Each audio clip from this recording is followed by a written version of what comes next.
Hi there, I'm Drew Badger, the world's #1 English fluency guide, and it is a pleasure to welcome you to another advanced listening practice lesson.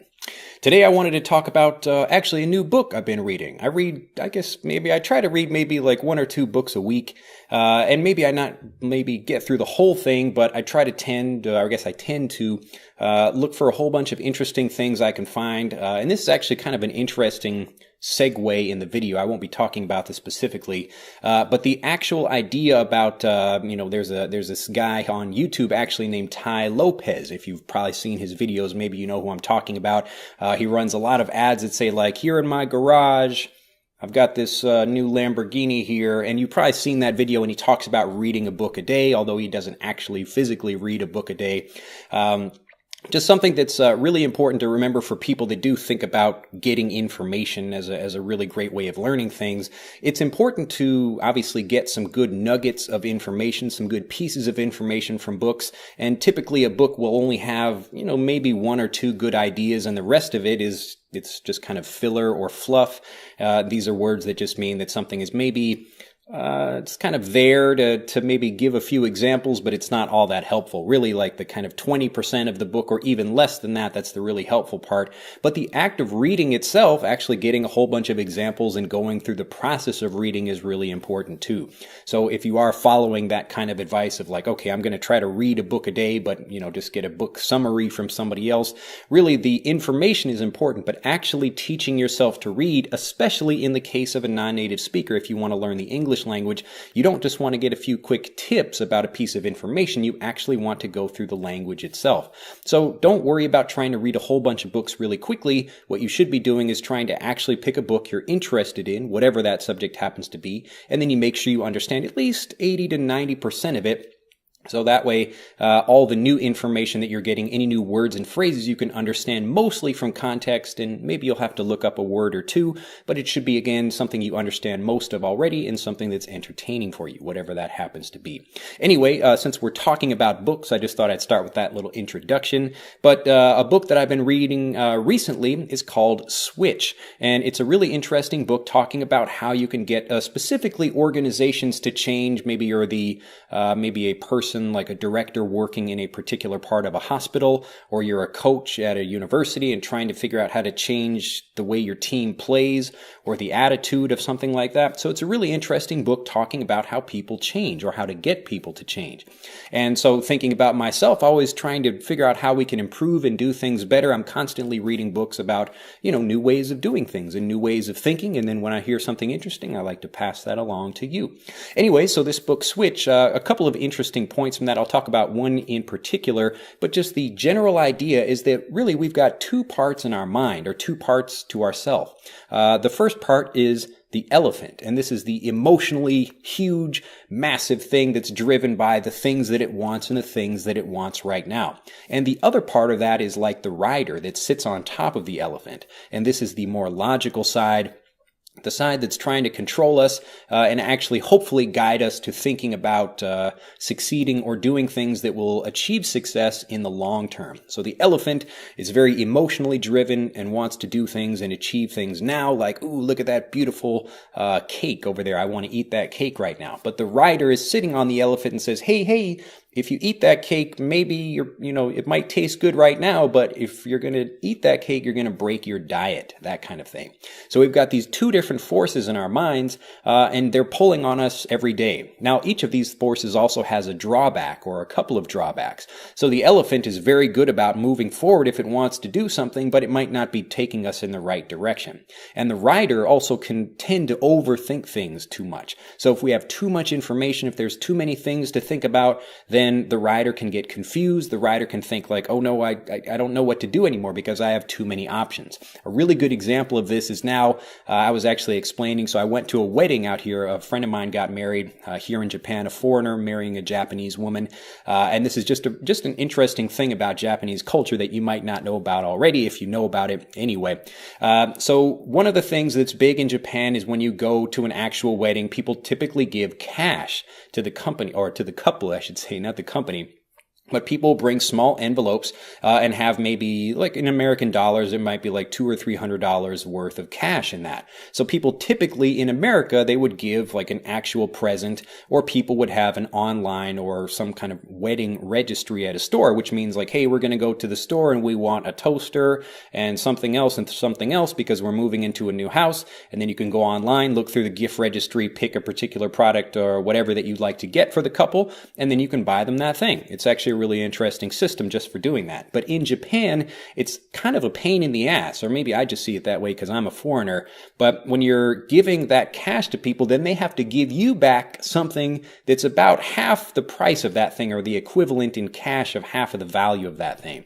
So there's a lot of really calculating the amount of something and then figuring out how to give it. And that's why people give cash, because it's really easy to figure out, okay, I gave this person $100, so I'm expecting like $50 back, something like that. Now, this may sound really odd if you're not familiar with this kind of gift-giving culture, but it really drives Japan. So everybody going around giving gifts to each other, making sure everybody is like kind of well balanced in a way. So people get things from each other, give things to other people. And I've actually had a gift at my house. It like went to one family, came to a different family, and actually came back to my house not that long after that. It was a little bit embarrassing, but it was pretty funny at the same time. It goes to show something. This is a really great English expression as well. It goes to show that it just means that, it's an interesting example of something. So it goes to show that it's just an interesting way of doing life, or that maybe even some people have like a present that they're getting that they don't really want, so they re-gift that present to somebody else. Anyway, I'm going off on like tangent after tangent after tangent. But so I'm talking about like these gift-giving things, and because people, like, let's say I were to give a present, an actual physical present to someone who's getting married in Japan. Now they would have to look up the price of that thing online and then give me back something else.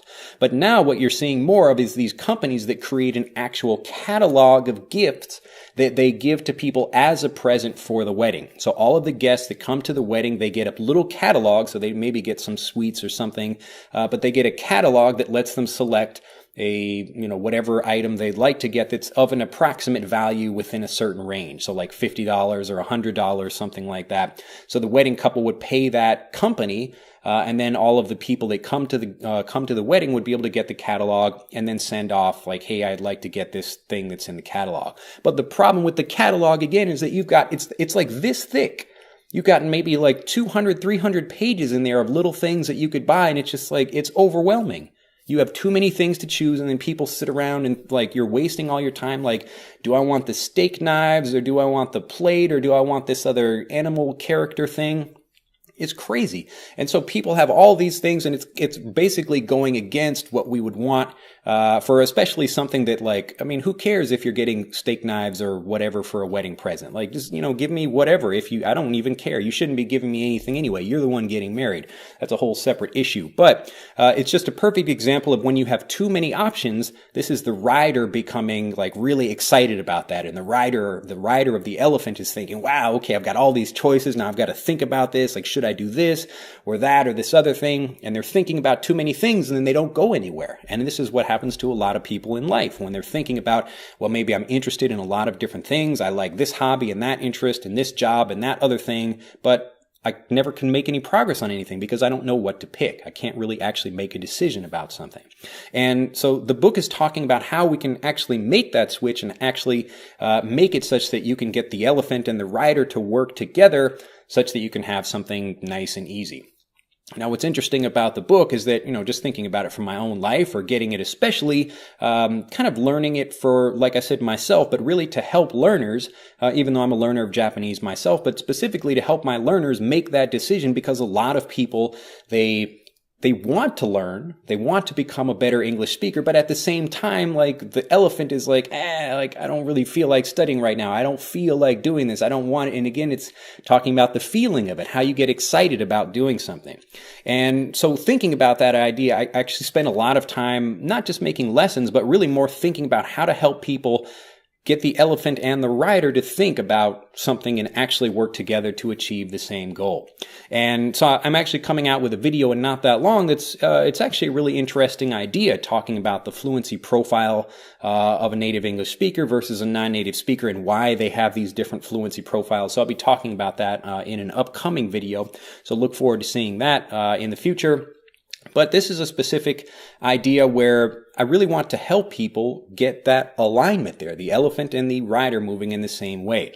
And one of the most important points the book talks about, and this is the thing I wanted to focus on just quickly though in this video, is about the mindset that you have for being able to change. Now, typically people are of two different mindsets. The first one, and a mindset is just the way you think, it's how you see the world, but the first mindset is, I believe that I am fixed in my personality or my habits or the abilities that I have. And the other kind of personality type or the mindset that people have is, I can learn how to do something different. I can actually improve. So if you have a fixed mindset versus a mindset that allows you to change or believes you can change, the people that believe they can change are typically or more likely the ones that actually succeed. So I try to get people to think about things in a different way, even though most people are interested in, hey, let me come watch the English YouTube video about, like, teach me these particular phrases. And it's great to learn a bunch of phrases, but if you're watching this video right now, you're one of the few smart learners that's actually interested in learning the deeper information that will help you expand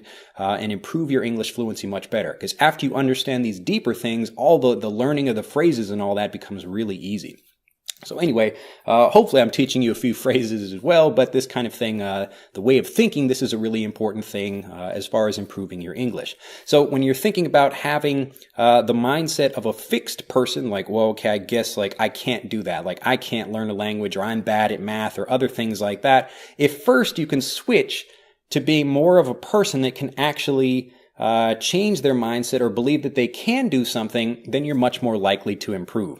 So I mentioned earlier about this new video that I'm creating that's talking about the different English fluency profiles. And one of the most important things you can do for learning English is it's kind of a tricky thing to explain, but I'll try to do it quickly and make it as clear as possible. So the first thing is that most non-native English speakers are learning the traditional way of getting fluent, which is basically preparing them for tests and not actually helping them do a lot of the things and develop a lot of the habits that are required to become a fluent speaker. So you've got the native English speaker over here that has really strong habits in every area, like being able to speak confidently or understand native English speakers, being able to use grammar automatically, etc. And then you've got somebody that learned the traditional way where maybe they know a couple of words and phrases, they can understand a little bit and they can read and write well, but they're still missing a lot of the habits that actually help them become fluent speakers. Now, because of that, you have a limited number of habits and people have been trained in a way, so non-native speakers who are learning English have been trained, kind of the best way to put it is that like they've learned to only learn English in a particular way. So they read more books, or maybe they try to learn like a few more vocabulary words, something like that. But because they already know a whole bunch of those things, they don't notice much improvement. And this is the tricky thing here about motivating you to actually achieve fluency and want to do more. So you have to do something that gives you noticeable improvement in your English. And that's why I'm always trying to think of new strategies,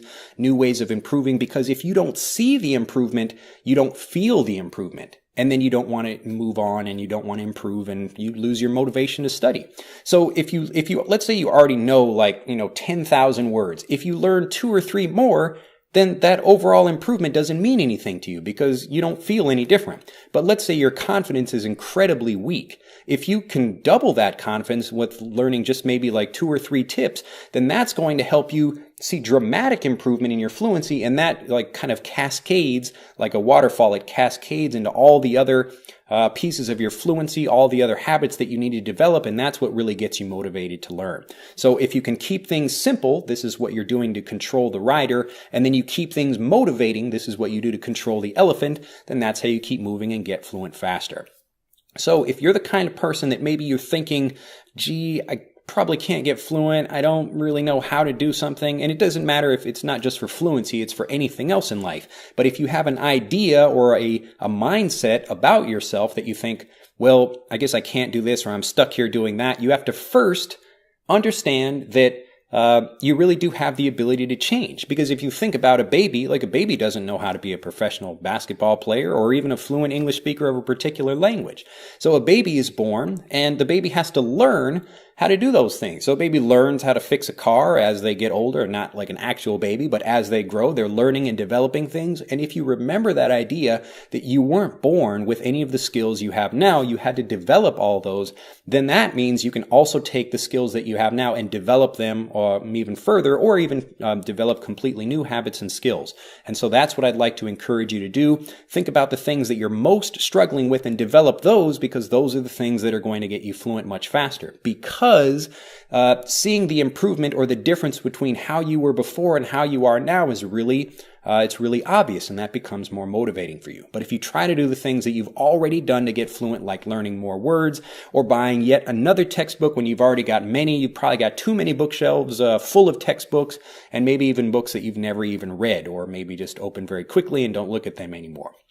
So focus on the things that are going to give you obvious improvement, that motivate you, and then that's going to be the thing that really helps you get fluent faster.